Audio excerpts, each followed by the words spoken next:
నమస్తే, welcome to స్వతంత్ర to the point with Ramesh కందల. Pushpa 2 cinema విడుదల సందర్భంగా సంధ్యా థియేటర్ వద్ద జరిగిన తొక్కిసలాట ఘటనలో హీరో అల్లు అర్జున్ను చిక్కడపల్లి పోలీసులు అరెస్ట్ చేశారు. తొక్కిసలాటలో ఒక మహిళ మృతి చెందిన కేసులో అల్లు అర్జున్పై 105, 118 రెడ్ విత్ 3/5 బిఎన్ఎస్ సెక్షన్స్ కింద కేసు నమోదు చేశారు. అల్లు అర్జున్ అరెస్ట్ ఇప్పుడు 2 తెలుగు రాష్ట్రాల్లో చర్చనీయాంశంగా మారింది. కాగా ఆయన అరెస్టుపై సినీ రాజకీయ ప్రముఖుల నుంచి మిశ్రమ స్పందన వస్తోంది. ఇదే అంశానికి సంబంధించిన ఫుల్ డీటెయిల్స్ మా చీఫ్ ఎడిటర్ రమేష్ కందుల్ గారు అందిస్తారు. సార్ నమస్తే. ఇప్పుడు 2 తెలుగు రాష్ట్రాల్లో అల్లు అర్జున్ అరెస్ట్ సంచలనంగా మారింది. సెలబ్రిటీ కాబట్టి సహజమే అది. అయితే ఇక్కడ అసలు ప్రశ్న ఏమిటంటే, ఈ కేసులో నిజంగానే చట్టం తన పని తాను చేసుకుపోతుందా, లేకపోతే దీని వెనక ఏదైనా రాజకీయ దురుద్దేశాలు ఉన్నాయా అనేది ఇప్పుడు చాలామంది మదిలో ఉన్నటువంటి అనుమానం. ఈ అనుమానం రావడానికి కారణం ఏంటంటే, ఇటువంటి కేసుల్లో సినిమా యాక్టర్లని, హీరోలను అరెస్ట్ చేయడం అత్యంత అరుదు. ఇప్పటివరకైతే మనం చూడాల. అటువంటి నేపథ్యంలో అల్లు అర్జున్ అరెస్ట్ చేశారు. ఒకటేమో ఇటువంటి తొక్కిసలాటలో మనుషులు చనిపోవడం అనేది మొదటిసారిగా జరగలేదు. రెండవది, అల్లు అర్జున్ని అరెస్ట్ చేసిన విధానం కూడా లా టేకింగ్ ఇట్స్ ఓన్ కోర్స్ లాగా అనిపించడంలా. అంటే ఏదో మామూలుగా అరెస్ట్ చేయాలి దీని లెక్క ప్రకారం అని చెప్పి అనుకుంటే, చట్ట ప్రకారం అనుకుంటే ఫ్రైడే వచ్చి అరెస్ట్ చేయాల్సిన పని లేదు. సాధారణంగా ఏంటంటే, ప్రభుత్వాలకు ఇష్టం లేనప్పుడు, ఎవరినైనా ఇబ్బంది పెట్టాలి అనుకున్నప్పుడు శుక్రవారం నాడు అరెస్ట్ చేస్తారు. ఎందుకంటే శనివారం, ఆదివారం కోర్టులు ఉండవు. కాబట్టి ఎట్టి పరిస్థితుల్లో కనీసం 4 రోజుల పాటు జైల్లో ఉంటారు వాళ్ళు. వీళ్ళని కనీసం 4 రోజులు జైల్లో ఉంచాలి అనుకున్నప్పుడే ఇటువంటి పనులు చేస్తారు అనేది ప్రతీతి, అందరూ అనుకునే మాట. సో ఇదేమీ అంత పెద్ద కేసు కాదు, ఇదేమిటి పెద్ద టెర్రరిస్ట్ కేసు కాదు కదా. మండే కూడా అరెస్ట్ చేయొచ్చు, చేయాలి అనుకుంటే. లేదు, అతన్ని గురువారమో బుధవారం కూడా అరెస్ట్ చేసి ఉండొచ్చు.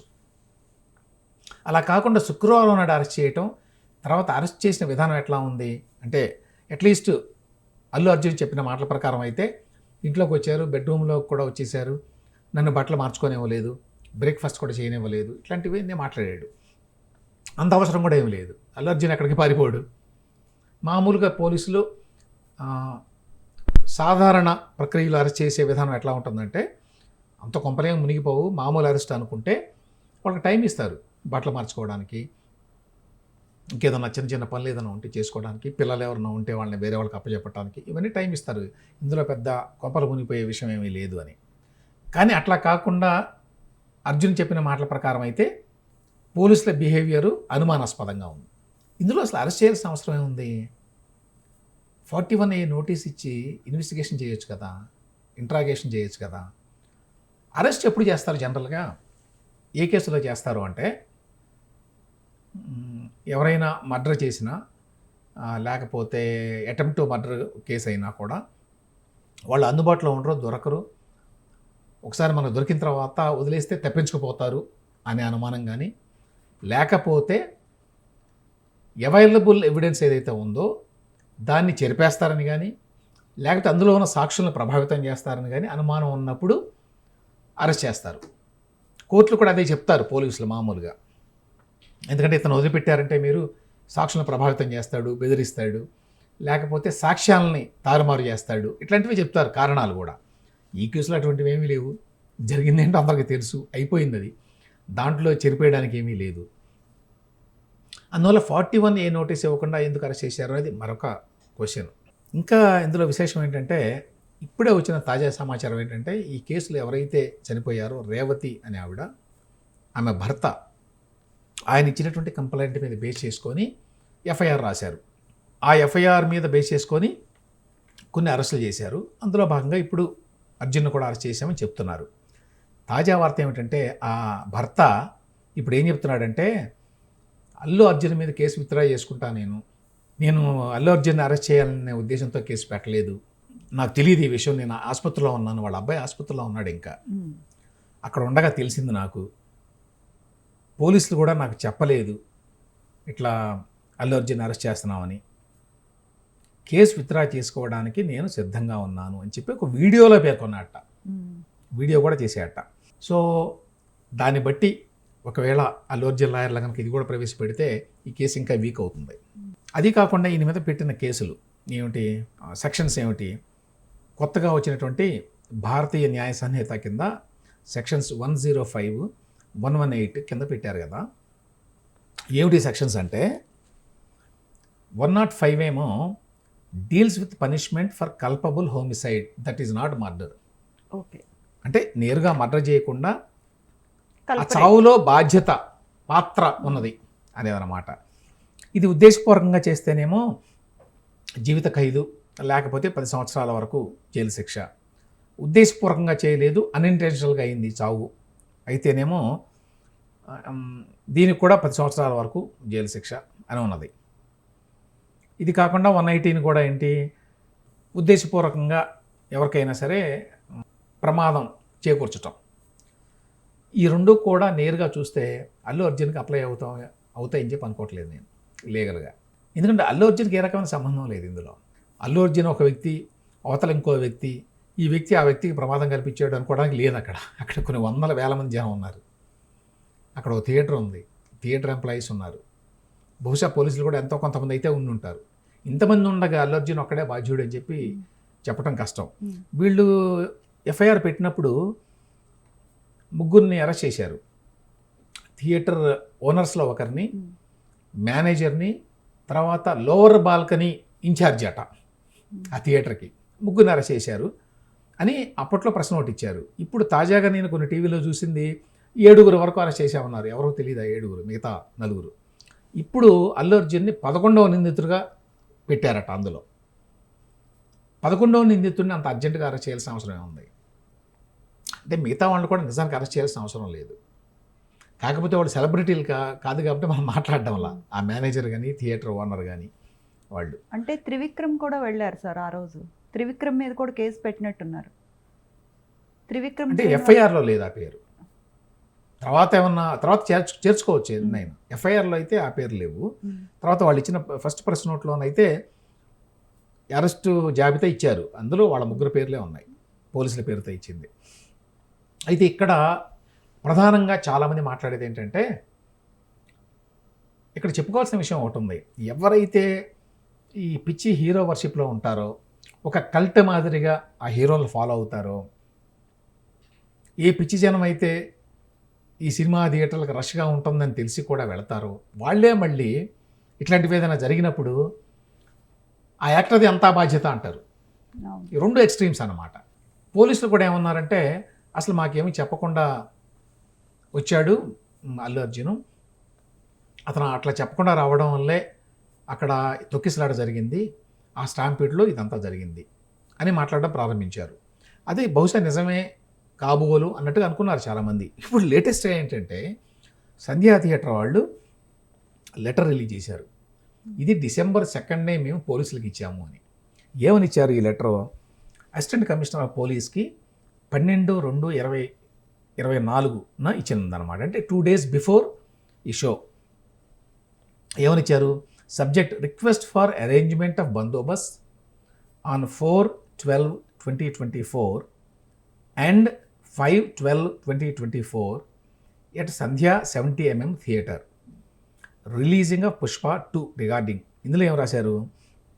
we request you to arrange to provide police bandobast at Sandhya 70mm RTC Crossroads, Hyderabad in connection with the release of Pushpa 2 on 4/12/2024 at అని టైమింగ్స్ కూడా ఇచ్చారు.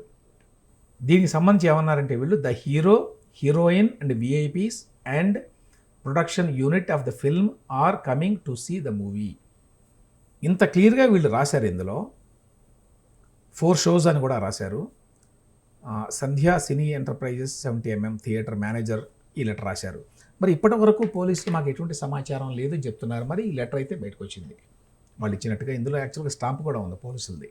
అల్లు అర్జున్ గతంలో ఎన్నికల్లో వైసీపీ క్యాండిడేట్ ఒక ఆయన ఫ్రెండ్ అయితే అక్కడికి వెళ్ళాడని అదొక కేసు పెట్టారు. ఆ కేసుని తర్వాత కొట్టేశారు. బట్ ఏమైనప్పటికీ దానివల్ల వైసీపీ వాళ్ళంతా అల్లు అర్జున్ మావాడు అనుకుంటారు, ఏది ఓన్ చేసుకుంటారు. మన దగ్గర ఆ పిచ్చి ఎక్కువ కదా. వాళ్ళు ఎంత ఎక్కువ ఓన్ చేసుకుంటే అల్లు అర్జున్కి, చిరంజీవి ఫ్యామిలీకి వాళ్ళకి పట్టలేదు అని వార్తలు, గాసిప్ వార్తలు. అంటే అది నిజమో కాదో మనకు తెలియదు. కానీ సోషల్ మీడియాలో మాత్రం దాని రిఫ్లెక్షన్ ఉంది. ఇక్కడ ఏమవుతుంది, పవన్ కళ్యాణ్ ఫ్యాన్స్ ఎక్కువ ఉంటారు సోషల్ మీడియాలో, వాళ్ళంతా కూడా అల్లు అర్జున్ని తిట్టడం మొదలుపెట్టారు. అంటే ఇప్పుడు ఎట్లా ఉంటుందంటే చట్టం ముందు అందరూ సమానులే. అల్లు అర్జున్ ఏమైనా గొప్పవాడా? మరి అతను తప్పు చేశాడు కాబట్టి లోపల జైల్లో పడేస్తారు, ఇట్లా మాట్లాడుతున్నారు. ఇవన్నీ ఏంటంటే దానికి పొలిటికల్ కలర్ ఉండటం వల్ల జరుగుతున్నటువంటి డెవలప్మెంట్స్. అంటే ఇప్పుడు సార్ రేవంత్ రెడ్డి పుష్ప 2 రిలీజ్ టైంలో అప్రిషియేట్ కూడా చేశారు సార్. ఇప్పుడు మళ్ళీ ఏమంటున్నారంటే చట్టం తన పని తాను చేసుకుపోతుంది అని ఇందులో రేవంత్ రెడ్డి. ఇంకొక చిన్న గమ్మత్తైన యాంగిల్ ఏంటంటే, పుష్ప టైంలో ఇట్లానే రేవంత్ రెడ్డి గవర్నమెంట్ ఏదో అడిగింది, డ్రగ్స్ మీద ఒక చిన్న వీడియో చేయమని. ఆయన చేసిపోయి ఇచ్చాడు అర్జున్. ఇస్తే దానికి అప్రిషియేట్ చేశాడు రేవంత్ రెడ్డి. అయితే ఆ తర్వాత పుష్ప సినిమా రిలీజ్ అయింది. దానికి ఇన్ఫ్యాక్ట్ టికెట్ల రేట్లు పెంచుకోవడానికి కూడా అనుమతి ఇచ్చారు. పర్మిషన్స్ ఇచ్చారు. ఆ తర్వాత సక్సెస్ మీట్ లాంటిది ఏదో జరిగింది. ఆ సక్సెస్ మీట్లో అందరికీ థ్యాంక్స్ చెప్తూ రేవంత్ రెడ్డి విషయానికి వచ్చేసరికి తెలంగాణ ముఖ్యమంత్రి అని పేరు మర్చిపోయాడు. పేరు చెప్పడానికి రాలేదు. ఎవరని కాసేపు కింద మీద పడ్డాడు. పక్కన వాళ్ళని కూడా అడిగినట్టున్నాడు. అది మోస్ట్ ప్రాబబ్లీ ఉద్దేశపూర్వకంగా చేసింది అయి ఉండదు. చాలా పెద్ద లిస్ట్ చెప్తున్నాడు కాబట్టి మర్చిపోయి ఉండొచ్చు, ఒక్కొక్కసారి మర్చిపోతారు పేర్లు. కానీ మరి ఆ ఉద్దేశపూర్వకంగానే ముఖ్యమంత్రి పేరు చెప్పలేదు, రేవంత్ రెడ్డి పేరు చెప్పలేదు అని అనుకొని, సరే ఆ పేరును గుర్తుంచుకునేలాగా చేయాలని చెప్పి ఈ విధంగా అరెస్ట్ చేశారు అనేది ఒక వెర్షన్. ఎంతవరకు నిజమో తెలియదు, కానీ ఒక వెర్షన్ అది. అయితే ఒకటి మాత్రం నిజం, ఇట్లా అరెస్ట్ చేయడం మాత్రం కొంచెం ఆశ్చర్యకరమే. ఇట్లాంటి అరెస్టులు మామూలుగా మనం ఎవరితో అసోసియేట్ చేస్తాం? జగన్మోహన్ రెడ్డి ప్రభుత్వంతో. ఇట్లా ఎక్సెసివ్ బిహేవియరు ఆయన ప్రభుత్వంలో ఎక్కువగా ఉండేది. ఉన్నదానికి లేని దానికి అవసరమైన దానికంటే ఎక్కువ చేయటం. అటువంటి జగన్మోహన్ రెడ్డి కూడా ఎవరిని అరెస్ట్ చేయాలి, సినిమా వాళ్ళని, ఏ కేసులో కూడా. అట్లాంటిది రేవంత్ రెడ్డి ప్రభుత్వం అట్లా చేయడం ఏంటి అనేది ఒక ఆశ్చర్యం. నిజంగానే రేవంత్ రెడ్డికి ఇందులో పొలిటికల్ మోటివ్స్ ఏమీ లేవు, కావాలని దురుద్దేశం ఏమీ చేయలేదు అనుకున్నా కూడా నా ఉద్దేశం ప్రకారం రేవంత్ రెడ్డికి, ఆయన ప్రభుత్వానికి దీనివల్ల నష్టమే కానీ లాభం లేదు.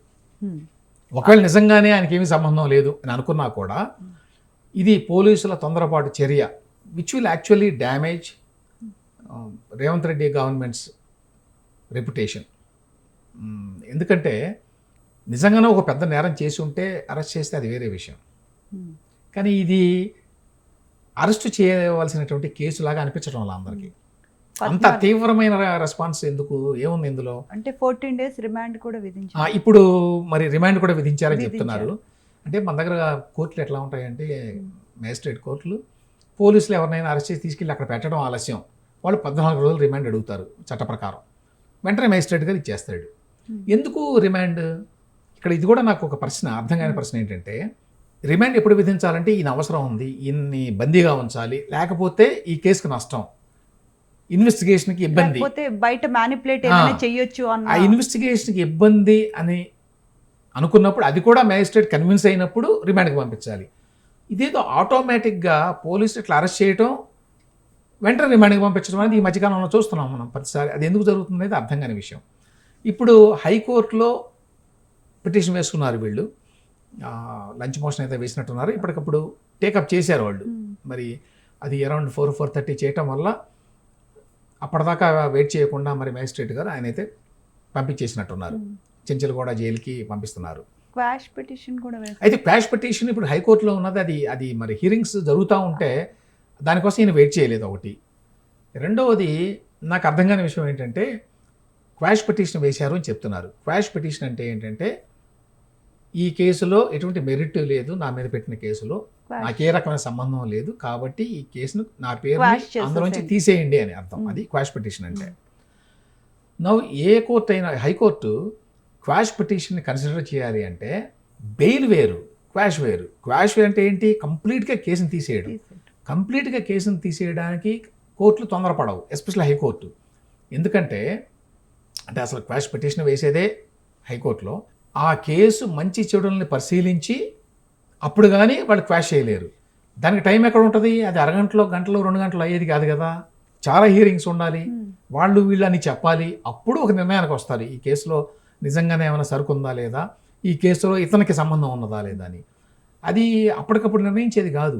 కాబట్టి క్వాష్ పిటిషన్ ఎందుకు వేశారో తెలియదు. అప్పట్లో చంద్రబాబు నాయుడు గారి కేసులో కూడా ఇది జరిగింది. క్వాష్ పిటిషన్ వేశారు ముందు.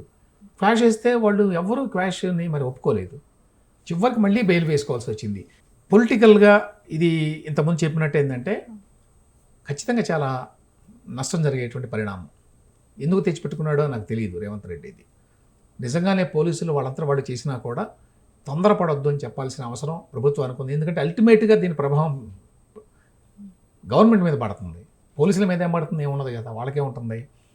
మరి ఎందుకు ఆయన అట్లా చేశాడో తెలీదు. ఇది ఒకటి యాక్టర్ అభిమానులు గవర్నమెంట్కి వ్యతిరేకంగా తయారవుతారు. అట్లా కాకుండా మామూలుగా చూసేవాళ్ళు కూడా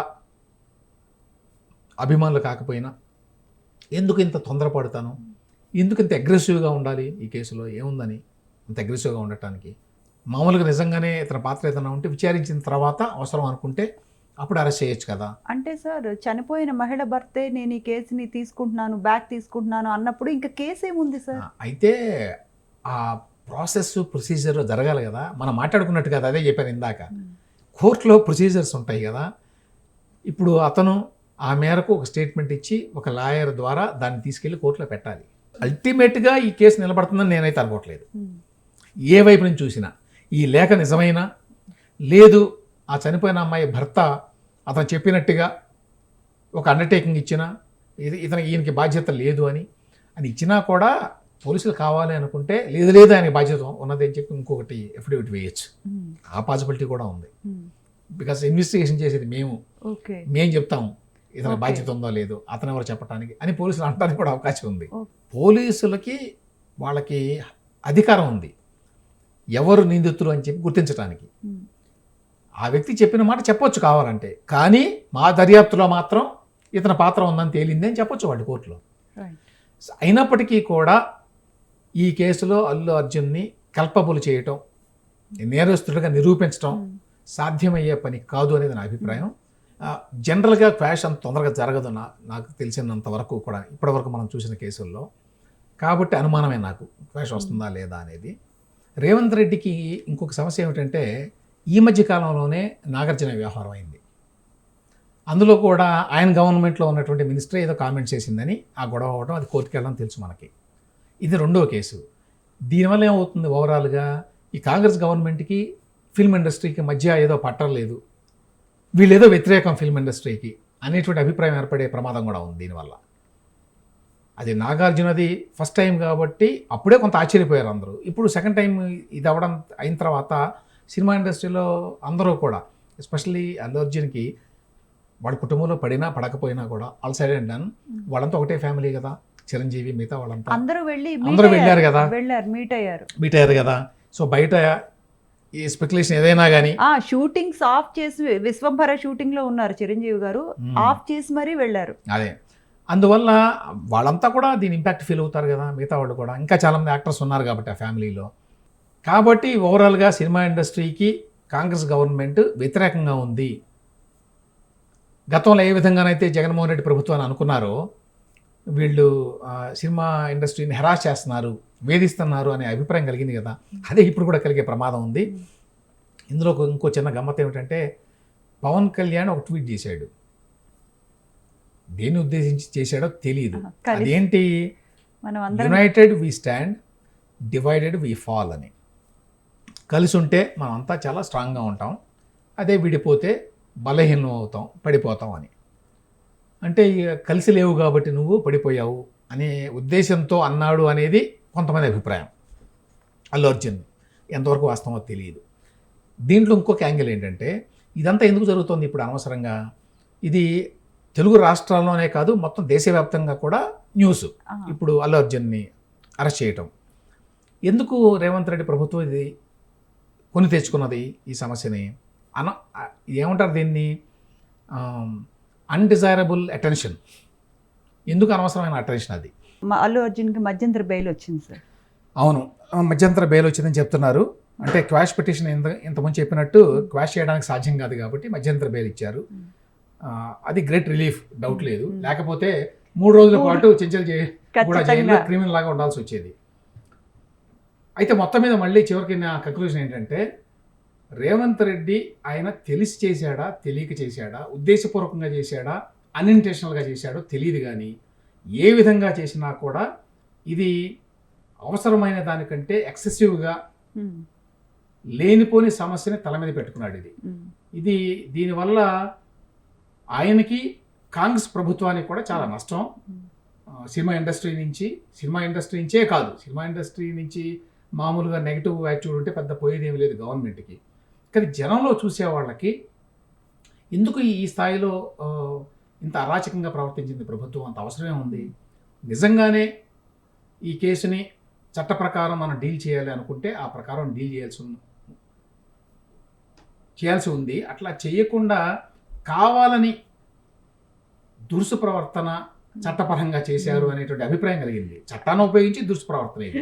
జగన్ గారు కూడా స్పందించారు sir, Allu Arjun arrest correct కాదని. అంటే నేను చెప్పాను కదా, వైఎస్ఆర్సీపీ వాళ్ళు జనరల్గా ఓన్ చేసుకుంటూ ఉంటారు అల్లు అర్జున్ని, అందుకని బహుశా ఆయన కూడా స్టేట్మెంట్ ఇచ్చి ఉంటాడు. కానీ గమ్మత్ ఏమిటంటే, చాలామంది బహుశా జగన్మోహన్ రెడ్డి అభిప్రాయంతో ఏకీపిస్తారు ఈ విషయంలో. ఎందుకంటే ఇది అనవసరమైనటువంటి దూకుడుగా చేసినటువంటి వ్యవహారం ఇది. ఇప్పుడు ఏమవుతుంది, మధ్యంతర బెయిల్ వచ్చింది కదా, ఆ తర్వాత మళ్ళీ ఇతన్ని అరెస్ట్ చేయడం చాలా కష్టం.